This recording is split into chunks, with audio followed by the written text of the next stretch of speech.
Hello, we're back again with my friend and colleague. Welcome, Adey, and thank you again for doing this with me. You are encouraging me. Uh, so I would like for you to start off with by introducing yourself. I know you've been here before, but just for the sake of people meeting you for the first time, tell us a little bit about who you are. Thank you, Ben, again for this opportunity. My name is Adey Mohamed, and yeah, Okay. as you said, we are colleagues and we went to the same school. So, Okay, let's talk about the school a little bit. So we went to the same school, and I remember that day that I met you in the admin office. I think you came to complain about something. Uh,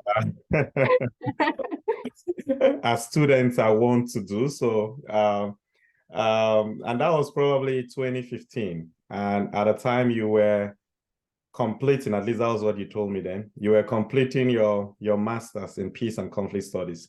So I was just curious. I know what inspired me to join the Moro Institute where we studied. What inspired you? What inspired your MA program in peace and conflict studies? And as if that was not enough, you you are now completing a PhD in the same discipline. So there must be something there. interesting, right? I guess my journey started with actually BSW in social work because when I came to Canada in 2003, I kind of figured out what can I do, and my first initial interest was I wanted to do something that has to do with women empowerment. Mm. So I went into university with the idea that I wanted to do that. So I kind of found myself gearing towards women's gender studies. I went to a couple of class and I thought, okay, maybe that's not what I really was looking for. I was looking into more like a social work kind of thing. Okay. So I went into social work because empowerment to me at that time meant like giving a voice, right? But I was finding myself, I wasn't really sure where I was heading. So um, it's like social work called me, right? You go to class and you feel like, oh my God, you know how people say that this is my calling. So I guess it called me. But while I was doing social work, I did my practicum, and it was really fulfilling. And I felt like, okay, now that I have come here and I'm working in my practicum and I am understanding how the Canadian system works. So I needed now to connect back to my own identity and where I come from. Mm. So mostly at that very time, 2006, an area where I come from in the northeastern part of Kenya, there was a lot of ethnic conflict. Mm. So when I completed my social work, I looked around and I thought, oh, I'm going to do peace and conflict studies and I'm going to focus on ethnic conflict.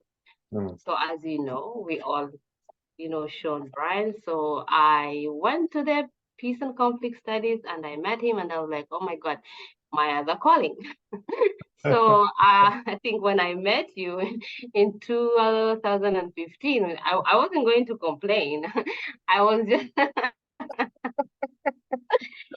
I wasn't going to complain. I just needed some help with something at that like something that had to do with me completing. So that's when I met you, and here you are, and I'm like, oh my God, you actually some of it, the PhD part later, but when I did my master's in ethnic kind of geared toward ethnic conflicts.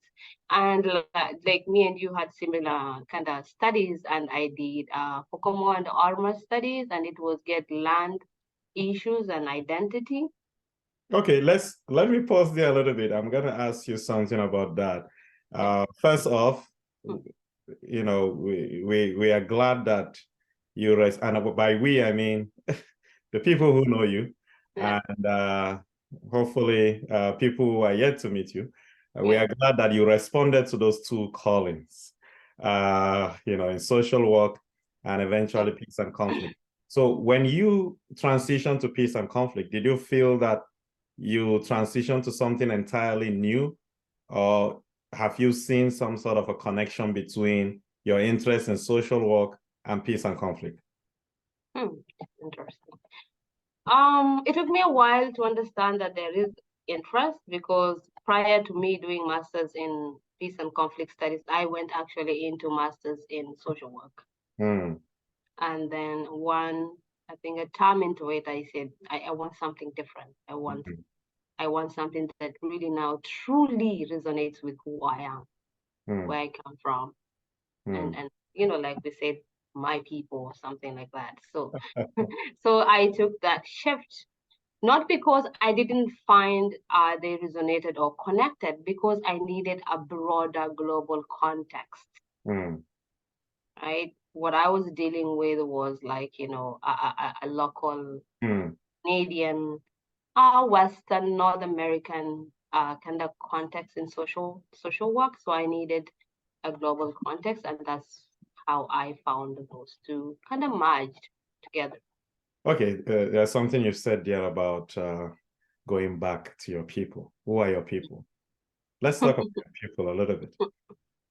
Well, again, like in the last session, we talked about people, right? But people, as I defined it, is a process of like the global people, the humanity. Yeah, I'm actually interested in your people. Yeah, I will go back there. That village that you kind of Yeah. immersed in. Yes. So, my people's is like, for example, if you ask me who I am, like 10 times, I will tell you 10 different things that I am, right? I'm a student, I am a worker, I am a mother, I am a sister. I am Adi in so many ways. I am a Borana. I am a Gare. I am Kenyan. My ancestry is historically from Ethiopia or Rome. I am all that. So that's where my identity starts. And somehow that identity of where I come from is what took me to the PhD level. But at a master's level, I just wanted to keep it to why so much conflict in this region, where as a child growing up, I'm looking, people who look like me, talk like me, are always in the news. I've never been to the village, or at that point. I grew up in Nairobi, and we watch news. And that when I was here, I was like, I want to know what that problem is. What is that? I want to put a finger on that and understand it. Yeah. So it seems So that's my people. So I went backwards after I moved forward to come to Canada. Not backwards in a bad way. Like I took steps back to identify who I am in the process of where I come from. And I think that is really important. We don't forget the environment that kind of shaped us and, continues to shape us in many ways. And one thing I know about you is that you have continued to go back and forth. And in the last session, you said something about home, being there, being here, being everywhere. And kind of talking about, the different identities you embody. I couldn't help but to think that, you are a mosaic. You are some sort of a melting pot. And so you carry all these identities in you. But in your master's thesis, you focus on a specific conflict, right? And I remember, not because I read everything, I read a bit. I have to acknowledge. I think I read an article you wrote from that. It's a conflict that, is hinged on the idea of land and belonging between settled people and people who move. You want to tell us a little bit about that, and where is that conflict now today? Well, as you know, conflict about land issues and identity are something like African or like globally. Like, look what's happening even right now, like where we are, right? Like it's a conflict or it's an issue that is ongoing, because different groups identify differently with the same piece of land. For some, it's sanctuary. For some, it goes beyond even that. It's what they identify with, the same land. So to answer your question, in the context of what I did for my master's between the farmers and the herders, what I understood was farmers also identify differently with how they view the same land, mm, and the same with the pastoralist mm, groups, right? mm, So unless people come together and look at the same land and acknowledge it, then there will always be these issues about identity and land all connected together. mm. So yeah, No, you're right. I mean, as you know, also my research, yeah, PhD research, was on that. yeah, And like you said, these kinds of conflict, and yeah, specifically the one that is centered on land, yeah, has been ongoing, yeah. and it even predates colonization, right? Mm-hmm. With colonization, it was heightened. But Yeah, wherever you find people having different sort of idealization of land, yeah, and even their different activities and how to mm-hmm. use resources and so on, there would always be disagreement. So in my own case, I think in Nigeria, the idealization of the land, I think from what I found, was on the basis of who was indigene, Yeah, who was settler or foreigner, mm-hmm. who was nomadic, indigene. There is also that Yeah, perspective, because we tend to think sometimes when we read nomadism is that these are people who move, who might be settlers or foreigners, but there is an idea of nomadic belonging, right? yeah, That the moving also is inspired by the idea of the land being a free resource mm-hmm. to, settle on, and not to have some sort of natural ownership, Yeah, right? yeah, So it's quite interesting that what is obtainable in Nigeria, in mm-hmm. Ghana, uh, Mm-hmm. is also prevalent in Kenya, in Tanzania. So I see a common thread there, which kind of gives me an impression of where the root causes might be. And I know that with the arbitrarily um, designation of borders after Yeah, the Berlin Conference, like mm-hmm. I said initially, the conflicts were heightened. I think. But let's move from that now Mm-hmm. to the world that we live here, we live in today. Mm-hmm. I think it will be quite remiss on our part if we do not acknowledge that at this moment, uh, Mm-hmm. there are, cataclysmic Yeah, conflict and violence going on that mm-hmm. I think every human being would be concerned, whether we're thinking of the war in Sudan, whether Mm-hmm. we're thinking of the war in Ukraine, and since I think it's been a week now, the Mm-hmm. war in Gaza, right? Mm-hmm. We have seen images of Yeah, civilians being killed, being bombarded, being adopted. We have seen children, crying for help without mm-hmm. food, water. And, you are a peace and conflict scholar, and I dare say also practitioner. How does it make you feel living in this time and age? And I know that there is nothing necessarily special about this time and age. Mm-hmm. I'm sure that people in the 20th century would also say the same thing, but this is our own century, and Mm-hmm. this is our reality. And how do you feel about all this? I like this is how I look at it personally. Like one single life taken, like you can't justify that, Mm, right? But we have to go back and also understand why things happen the way they are. mm, Look at some of the historical, background, because this it might look like it's now a week ago, but it's been going on 75 years, yeah. 17 years, in May, in August, right? It's ongoing. So I think the idea of not picking one side over the other, but picking the side of the truth and not feeling like you're being silenced because you are afraid if you say this or if you say that. What about just saying what is right and what is wrong? And we leave it to that. Mm. right? And this doesn't only go for Gaza or go for Palestine, it goes for Congo. It's been ongoing. It goes for Sudan. It goes to what has been going in Darfur way before the Sudan issues. It in Yemen, we don't see these things, right? We can't pretend that other people's lives are better than the others. So maybe we have to start there.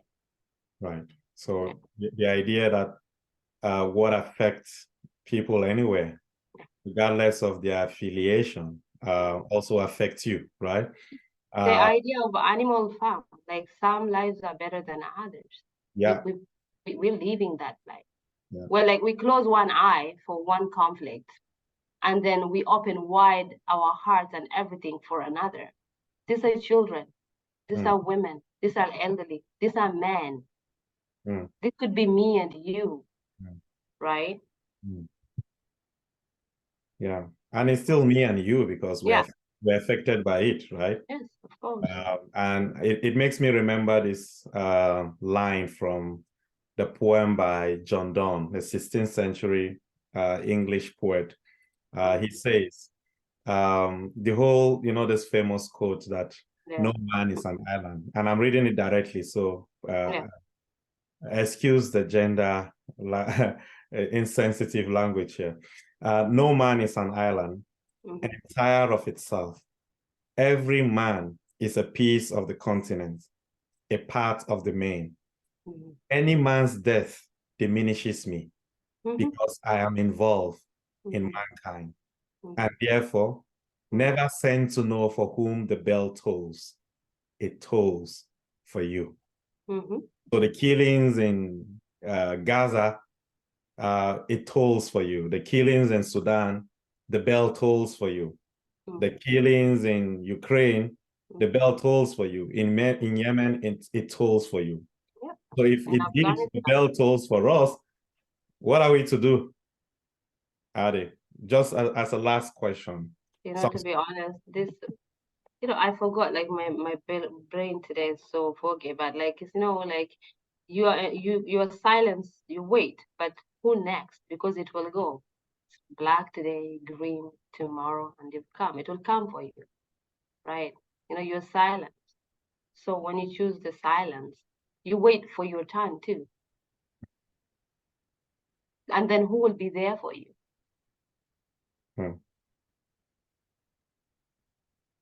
Yeah. This is about humanity. It's not about anything else. It's about being human. We all, like I said, bleed blood. No life is better than the other. Even the lives lost of those kids that were going for the music fest. Even the life lost for a Congolese kid who is mining so that we have cell phones here and we pretend we don't know. That is also a life. It's blood. We might not see the mothers crying in Congo, but it still bleeds blood.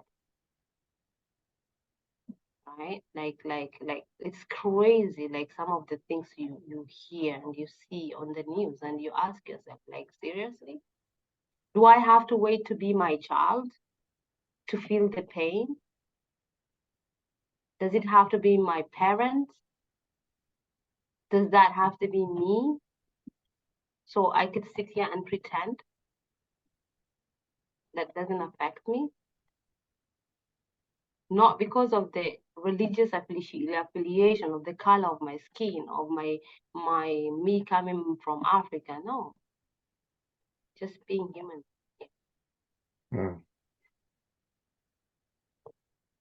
Yeah, I mean, you're leaving me in a very contemplative mood here, and I hope that anyone who would listen to you would also feel that sense of calling to act. You said that when you are silent, it will come for you. Oh, yeah. When it comes for you, we will speak for you. We'll speak for you. We it's funny. We try to define what is genocide. We've been defining what is genocide in a Canadian context, truth and reconciliation. Nobody's gonna come out and actually accept it. Like, it's crazy. slavery, right? Wars all over, everywhere. Yeah, I think we can go on and on and on this, but you've made a strong point, and maybe this is a good time to bring the conversation to an end and to allow the viewers to also think through some of the action plan, I think, that you've set out for us, to know that what is happening wherever diminishes us, and because of that, we should be concerned, and we should do something. So thank you very much, Adey, for this clarion call. Our hearts go out to the victims, Yep. the survivors, and everyone involved in this horrendous barbarity that we see happening in all the places that we mentioned. We hope and pray for respite.